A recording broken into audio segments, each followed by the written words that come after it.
Relate नहीं कर पा रही हूँ और मेरा एक्सपर्टीज इसमें नहीं है, so for that reason I am out. ये मेरी एक्सपर्टीज नहीं है, so that's why I am out. ये डायलॉग आपने शार्क टैंक पे सुना ही होगा, और ये डायलॉग जो बोलते हैं उनको प्यार से फार्मा भी कहते हैं। यस एग्जैक्टली, आज हम नमिता थापड़ जी की स्टोरी के बारे में डिस्कस करने वाले हैं। और इनकी स्टोरी आज तक मैंने जितने भी शार्क टैंक के ऊपर स्टोरीज बनाई है उससे अलग इसलिए है क्योंकि ये सेकेंड जनरेशन एंटरप्रेन्योर है। इन्होंने अपने फैमिली बिजनेस को संभाला है, इन्होंने अपने फैमिली बिजनेस को ग्रो किया है। और मुझे एक बात पता चली कि चाहे फैमिली बिजनेस हो फिर भी लाइफ में स्ट्रगल करनी पड़ती है। इन प्लीज़ मेक श्योर इस वीडियो को एंड तक देखना, क्योंकि बहुत ही मोटिवेशनल और इंस्पिरेशनल स्टोरी है। एंड स्पेशली फॉर वुमेंस, जो भी वुमेंस लाइफ में कुछ करना चाहती है, जो भी इंडियन वुमेंस है, उन्होंने नमिता थापड़ जी उनको हेल्प करना चाहती है। अपने जो भी ये वुमेंस के ऊपर लेबल्स लगाए जाते हैं, टैग्स लगाए जाते हैं कि ये सिर्फ घर पे खाना बनाने के लिए बनी है, ये औरतें सिर्फ बच्चे संभालने के लिए बनी है, ये वगैरह वगैरह जो भी लेबल्स है उनको गलत प्रूफ किया नमिता थापड़ जी ने। So please make sure you watch this video till the end, so let's get started.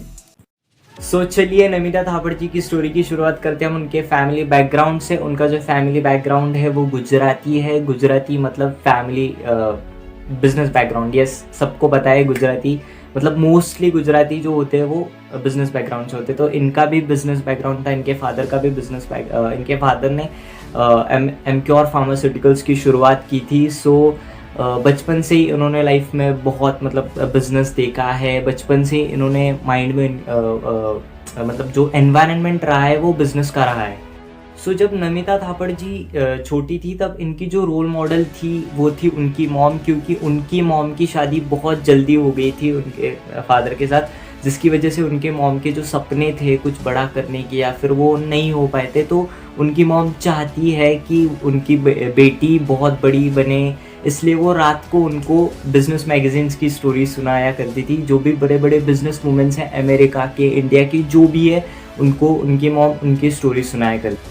सो जब नमिता थापड़ जी ऐसे बचपन में ही स्टोरी सुनती थी तो उनके माइंड में बचपन से ही सबकॉन्शियसली बैठ गया था कि मुझे लाइफ में कुछ बड़ा करना है। मुझे लाइफ में सिर्फ बर्तन नहीं करने या फिर मतलब कि शादी करके बस घर का काम नहीं संभालना, मुझे लाइफ में अपना कुछ खुद कुछ लाइफ में खड़ा करना है। जो मेरी मॉम का सपना है उसे मुझे पूरा करना है। सो जब नमिता थापड़ जी स्कूल जाती थी तो बचपन से ही उनको बहुत बुली करा गया। उनके मतलब बॉडी शेमिंग करी गई है, तुम काली हो, तुम ये हो, तुम ऐसी हो, तुम वैसी हो, तुम्हारे पिंपल्स है, तुम्हें ये सब है। तो बचपन से ही उन्होंने लाइफ में बहुत सारी ऐसी स्ट्रगल फेस करी है, मेंटल प्रेशर सहा है। मतलब जिस उनकी बॉडी शेमिंग की वजह से ना उनके कोई अच्छे मतलब उनका सेल्फ कॉन्फिडेंस या सेल्फ इस्टीम इतना लो था कि जिसकी वजह से वो फ्रेंड्स भी नहीं बनाती थी, जिसकी वजह से वो किसी से मिलती जुलती भी नहीं थी, बस अपने में ही रहती थी, बस अपने स्टडीज़ पर फोकस करती थी। तो फिर उन्होंने तब डिसाइड किया कि भाई अब कुछ प्रूव करके दिखाना है, अब कुछ करके दिखाना है कि हाँ मैं भी कुछ कर सकती हूँ।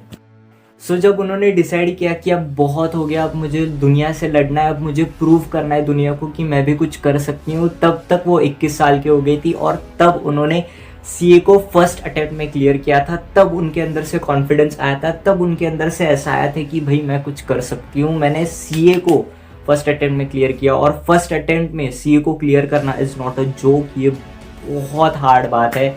एंड उनको तब वहाँ से उनका कॉन्फिडेंस बढ़ा, तब वहाँ से कुछ अंदर से आया कि यस मैं भी कुछ कर सकती हूँ। सो जब उनका सीए कंप्लीट हुआ तो उन्होंने डिसाइड किया कि अब वो एमबीए करेंगी, एमबीए परस्यू करेंगी, और वो इंडिया से नहीं, वो आउट ऑफ इंडिया जाकर यूएसए में एमबीए करेंगी। और तो उन्होंने एमबीए परस्यू किया है ड्यूक यूनिवर्सिटी, जो कि यूएसए है, the fact school of business से। सो जब उनका एमबीए कंप्लीट हुआ तो उन्होंने यूएसए में ही जॉब कर ली। 6 साल उन्होंने यूएसए में जॉब करके उनको ऐसे अंदर से आया कि बस अब बहुत हो गया, 6 साल मैंने जॉब कर ली, अब इंडिया जाकर खुद का जो फैमिली बिजनेस है उस चीज़ को संभालते। So when she came back to India तो उन्होंने घर पे डिस्कस किया कि मुझे अपना फैमिली बिजनेस संभालना है, मैं वहाँ से जॉब इसलिए छोड़ कर आई हूँ क्योंकि मुझे अपना फैमिली बिजनेस को सपोर्ट करना है। तब उनके फादर ने उनको बोला कि नहीं, उनके ऊपर डाउट किया उनके घर वालों ने कि संभाल पाओगी नहीं। एमबीए कंप्लीट करने के बाद, सीए कंप्लीट करने के बाद फिर भी उनके ऊपर लोगों ने डाउट किया कि यार तुम कर पाओगी भी क्या, मतलब कर पाओगी, ऐसा लगता है तुम्हें, वगैरह वगैरह। तो फिर उन्होंने कैसे तो पेरेंट्स को मनाया और फिर उन्होंने अपने फैमिली बिजनेस को ज्वाइन किया as a CFO, chief financial officer, जो कि उन्होंने CA किया था। तो ऑब्वियस है वो सब कुछ फाइनेंशियल जो भी कंपनी का था वो ऐसे आराम से संभाल सकती थी। तो उन्होंने 10 साल एज अ CFO काम किया। सो फिर जब 10 साल उन्होंने एज अ CFO काम किया तो फिर उन्होंने रिजल्ट्स प्रोड्यूस करके दिखाए। सो एमक्योर फार्मास्यूटिकल एक मल्टीनेशनल कंपनी है, एक MNC है। तो फिर उसका जो इंडिया बिजनेस है वो बाद में नमिता थापड़ जी ने संभाला। जब वो 10 साल उन्होंने एज अ CFO काम किया, उन्होंने रिजल्ट्स जनरेट किए, उन्होंने रिजल्ट्स प्रोड्यूस किए। फिर बाद में उनके फैमिली ने उनको इंडिया बिजनेस की पूरी की जो भी इंडिया बिजनेस का जो भी यूनिट है उनको सौंप दिया। और फिर उनके ऊपर फिर उनको ऐसे अंदर से आया कि हाँ मैंने कुछ लाइफ में किया है। और आज एमक्योर फार्मास्यूटिकल्स की जो नेटवर्थ है, जो पूरी वैल्यूएशन है वो 7,000 करोड़ रुपए है। और उसमें से जो 40% प्रॉफिट है, उसमें से जो 40% है वो इंडिया से आता है, जो कि नमिता थापड़ जी जनरेट करती है, जो कि नमिता थापड़ जी संभालती है। Namita Thapar is extremely passionate about improving Indian women mentality. इसकी वजह से उन्होंने अपना यूट्यूब चैनल भी स्टार्ट किया है जिसका नाम है अनकंडीशन योरसेल्फ विद नमिता थापड़, जो कि इंडियन वुमेन मेंटालिटी को ब्रेक करती है, उनको इंस्पायर करती है लाइफ में कुछ करने के लिए, उनको इंस्पायर करती है लाइफ में आगे बढ़ने के लिए। सो ये थी नमिता थापड़ जी की पूरी स्टोरी।